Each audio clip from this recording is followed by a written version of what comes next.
परमपूज्य आई श्री कलावती देवी यांचे चरित्र द्वितीयोल्हास. एके दिवशी यमुनाक्काने सुचविल्यावरून बी. शंकरराव यांची मुलगी बाळकडे आली व माझ्या यजमानांनी गोव्याला दुकान घातले होते. ते हृदयविकाराने वारले. या गोष्टीला आज 3 वर्षे झाली. त्यांचा जिवलग मित्र दुकानाचा भागीदार असल्यामुळे त्याच्या तिजोरीतच ह्यांनी घरातले दागिने व पैसे ठेवले होते. ते वारल्यावर मी माहेरी राहावयास आले. आमच्या वाटणीचे पैसे व दागिने पाठवून देण्याबद्दल त्या भागीदाराला कितीतरी मी पत्रे पाठविली, पण त्याचेकडून अद्याप काहीच समजले नाही. असे सांगून ती रडू लागली. सध्या मुलीच्या लग्नासाठी मला पैशांची फार जरुरी आहे. तेव्हा यापुढे मी काय केले असता माझे पैसे व दागिने मला मिळतील, असा तिने प्रश्न केला. तेव्हा बाळ म्हणाली, त्यांच्याकडून तुमचे येणे असल्याने तुम्ही त्यांना सौम्य शब्दाने पत्रे पाठवायला हवी होती. तुमच्या पत्रामुळे त्यांना राग आला असावा. आपण आपल्या मुलांकडून कामे करून घ्यावयाची झाल्यास त्यांच्याशी गोड बोलतो की नाही? गोड बोलून जे काम होते ते रागावून कधी होते का? हा सर्वांचाच अनुभव आहे ना. किती झाले तरी ते परकेच. ते ऐकून ती म्हणाली, शेवटचा उपाय म्हणून तुझ्या सांगण्याप्रमाणे एक पत्र लिहून त्यांना पाठवावे असे मला वाटते. त्यानंतर बाळने तिला मजकूर सांगितला आणि तिने तो लिहून लगेच पत्र गोव्याला पाठविले. पत्र पोहोचताच 5,000 रुपये व 2,500चे दागिने तिकडून आले. तेव्हा ती बाई लगेच हसत हसत बाबूरावांच्या घरी आली आणि बाळला उद्देशून, तुझ्या हातच्या पत्राने माझे ताबडतोब काम झाले. खरोखर मी त्याची आशाच सोडली होती. परंतु देवाच्या कृपेने काय होणार नाही असे जे तू म्हणाली होतीस त्याचा मला प्रत्यक्ष अनुभव आला. पत्र पाठविताना मी संकल्प केला होता असे म्हणत तिने बाळच्या पुढे 50 रुपये ठेवले. पुढे काही दिवसांनी आणखी एक बाई आली व बाळला रडत रडत सांगू लागली, मला एकुलता एक मुलगा आहे. तो लहान असतानाच त्याचे वडील वारले. मी आजवर दळणकांडण करून त्याला लहानाचा थोर केले. माझ्या पोटापुरते शेत आहे, परंतु मुलाचा चुलता त्यातील धान्याचा एक कणही मला देत नाही. अलीकडे तर तुझ्या मुलाला मी जिवंत ठेवणार नाही अशी तो मला वरचेवर धमकी देत आहे. त्यामुळे भिवून मी सध्या याच गावात माझ्या माहेरच्या माणसांच्या आश्रयाला येऊन राहिले आहे. माझा मुलगा 25 वर्षाचा असून तो सुतारकाम करतो. काल कामाला गेलेला मुलगा अजून घरी आला नाही. 4 दिवसांपूर्वी त्याच्या चुलत्याचा आपल्याला जरूर येऊन भेट असा निरोप आला होता. तेव्हा तो तिकडे गेला असेल की काय? लांबचा पल्ला, तसेच ते अगदी खेडेगाव आहे, म्हणून मला मोठी चिंता वाटत आहे. तेव्हा माझा मुलगा सुखरूप असेल ना? त्याच्या मनातील वैरभाव नाहीसा होण्याकरिता मला यापुढे काय करावे लागेल? तेव्हा बाळने तिच्या दिराला पाठविण्याकरता खालील मजकुराचे एक पोस्ट कार्ड तिला लिहून दिले. तुकाप्पा भाऊजी यांचे चरणी दोन्ही हात जोडून अज्ञ तुळसाचा नमस्कार. विनंती विशेष. माझ्यावर वैधव्याची कुऱ्हाड पडल्यापासून आजवर माझा हा अपशकुनी चेहरा घेऊन मी तुम्हासमोर येऊ शकले नाही. तसेच अजाण चिरंजीव नारायणाला तुम्हा सर्वांची ओळखही करून दिली नाही. ही माझ्याकडून एक घोडचूक झाली आहे. तरी देखील तुम्ही उदार अंतःकरणाचे आहात म्हणून माझ्या अपराधाकडे दुर्लक्ष करून चिरंजीव नारायणाला आपल्याकडे बोलावून घेतले. बंधूचा वंशवृक्ष वाढावा म्हणून तुम्ही त्याची काळजी घेत आहात. कामावरून घरी आला नाही म्हणून मी चिंता करीत होते, पण आपला निरोप आल्यामुळे तो तिकडे गेला असल्याचे कळले. त्यामुळे मी निर्धास्त आहे. हे पत्र वाचल्याबरोबर तिच्या देराच्या पूर्वस्वभावात एकदम फरक पडला. तसेच तुळसाविषयीचा त्याचा वैरभाव नाहीसा होऊन त्याने 25 पोती भात आणि 150 रुपये देऊन त्या मुलाला, गोकर्णाला त्याच्या आईकडे पाठविले. तेव्हापासून तो दरवर्षी बिनतक्रार त्यांना वाटणी देऊ लागला. अशा प्रकारे अडचणीत सापडलेल्या बायका बाळकडून पत्रे लिहून घेऊन जात व त्यांच्या भावनेप्रमाणे त्यांच्या अडचणीही दूर होत असत. बाळ राहिलेल्या वाड्याचे मागे मोठे आवार होते. त्या आवारात नारळाची झाडे भरगच्च होती. घरात माणसांचा गलाटा होऊ लागला की सर्वांचा डोळा चुकून बाळ त्या नारळी बागेत जाऊन बसत असे. एकदा पत्ता लागला की मंडळी शोधायला तिकडे येतील म्हणून बाळने त्या जागेची कोणालाही माहिती दिली नव्हती. 1-2 महिन्यांनी झाडाचे नारळ काढणारा माणूस तेवढाच ठराविक वेळी त्या नारळी बागेत येत असे. एके दिवशी तो मनुष्य नारळ काढायला आला असता बाबूराव नेमके त्याच्याजवळ आले. त्यांना त्याच्याकडून शहाळे काढून घ्यावयाचे होते. त्या दिवशीच बाळ या जागी ध्यान करत बसत असते हे त्यांना कळाले. पुढे एके दिवशी बाळ या नारळी बागेत बसली असता बाबूराव हळूच त्या ठिकाणी आले.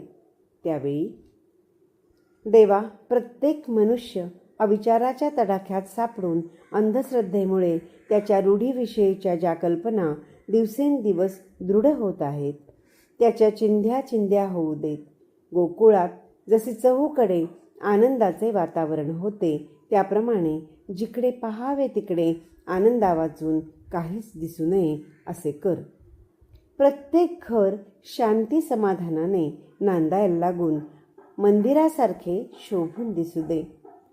सर्व आबाल वृद्धांचे चेहरे ताज्या गुलाबाच्या फुलाप्रमाणे आनंदाने प्रफुल्लित झालेले मी पाहावे ही माझी इच्छा तू पूर्ण कर. ही बाळची प्रार्थना त्यांना ऐकावयास मिळाली. स्वतःची स्तुती कोणी केली तर ती बाळला आवडत नसे. गोकर्णाजवळ असलेल्या सानिकट्टा येथे राहणारे गोपाळराव वाघ यांचेकडे सत्यनारायणाच्या पूजेनिमित्त सद्गृहस्थांना आमंत्रण करून त्यांनी बाळचे भजन ठेवले होते.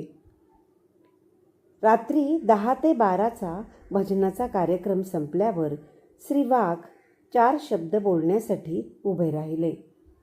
ते म्हणाले, पूजेनिमित्त बाळचे भजन सर्वांना ऐकावयास मिळाले.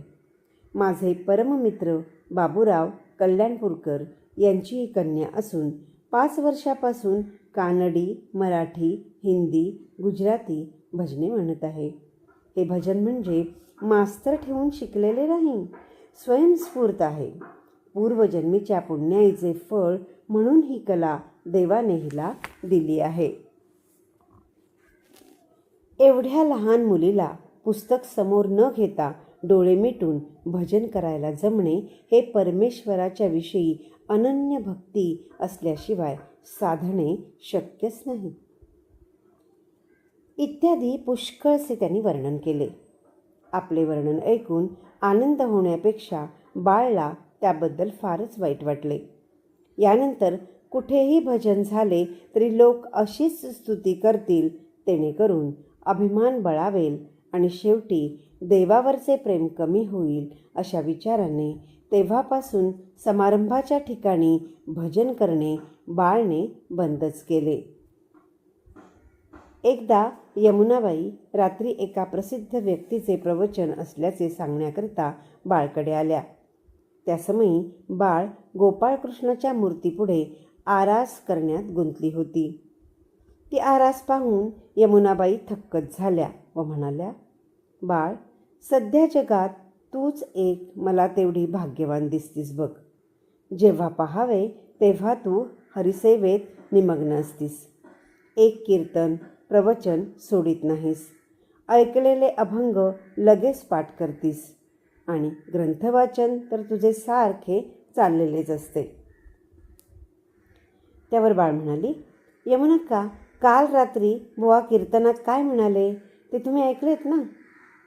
यमुनक्का म्हणाल्या, बुवाने काल काय सांगितले ते माझ्या लक्षात नाही गं, तू जरा सांग पाहू. त्यावर बाळ म्हणाली, ग्रंथ वाचून मी ब्रह्माचा अंश आहे असे तत्त्वज्ञान सांगायला फार सोपे व ते ऐकण्यासही गोड वाटते, परंतु ते तत्त्वज्ञान बुद्धीत मुरून रोजच्या आचरणात उतरणे हे मात्र कठीण आहे. असे सांगितले नाही काय? तुम्ही मला भाग्यवान म्हणता, पण माझ्या अंगी तेवढी पात्रता नाही. त्यामुळे भाग्यवान किंवा धन्य आहेस ग तू असे तुम्ही कोणी मला म्हटले की त्यापासून मला आनंद न होता उलट माझ्या अंगाला काटे बोचल्याप्रमाणे वेदनाच होतात.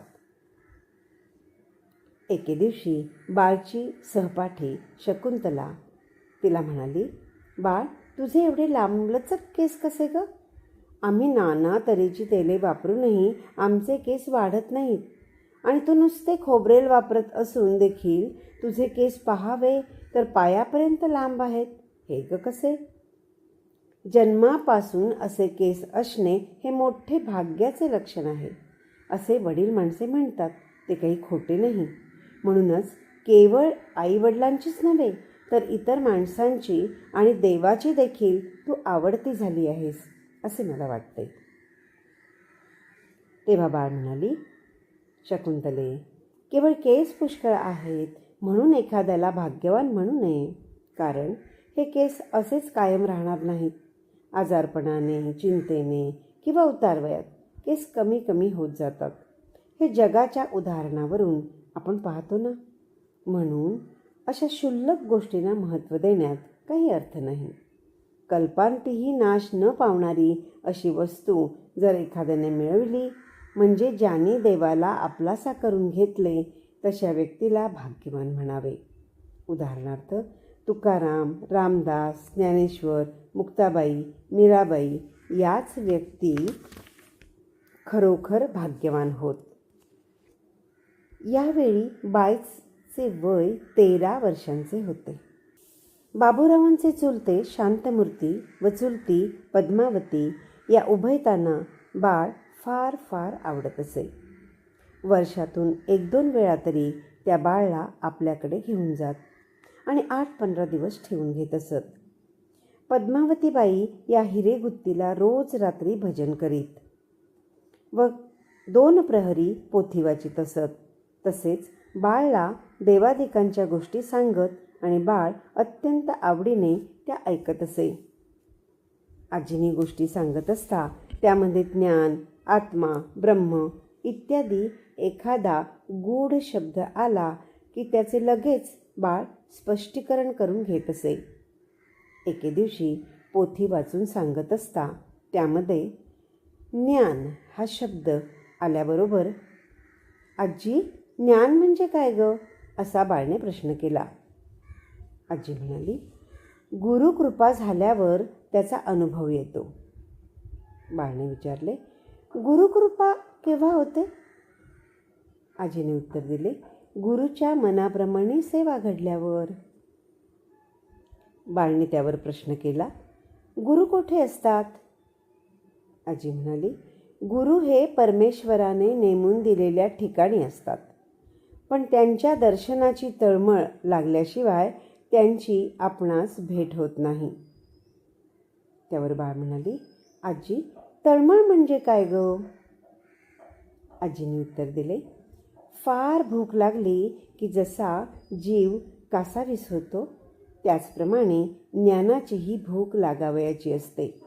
देवाच्या दर्शनाशिवाय इतर काहीच नकोसे होऊन जी अत्यंत बैचेन अशी अवस्था होते ना, त्या स्थितीला तळमळ असे म्हणतात. याप्रमाणे आजी व नात या दोघींमध्ये नेहमी संभाषण चाले. हिरेगुत्तीच्या 15 दिवसांच्या मुक्कामात बाळने बाबूरावांसाठी 4 सुयांवर विणलेली लोकरीची माकड टोपी आणि क्रोशाच्या सुईने विणलेली खिशातील घड्याळाला एक पिशवी अशा 2 वस्तू तयार केल्या. घरी आल्यावर त्या वस्तू आपण केल्याबद्दल किंचितही मोठेपणा न दाखविता तिने वडिलांच्या कोटाच्या खालच्या खिशात माकड टोपी व वरच्या खिशातील घड्याळाला पिशवी घालून गुपचूप ठेवून दिली.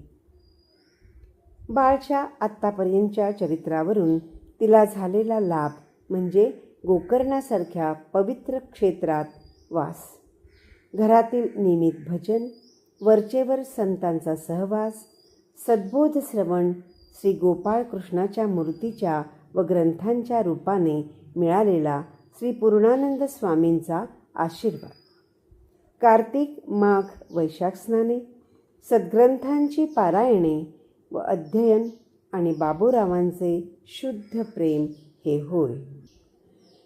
याबद्दल जर थोडा विचार केला तर खास जगदोद्धाराचे कार्य करून घेण्यासाठीच परमेश्वराने ही सर्व पूर्वतयारी तिच्याकडून करून घेतली असावी असे मला वाटते.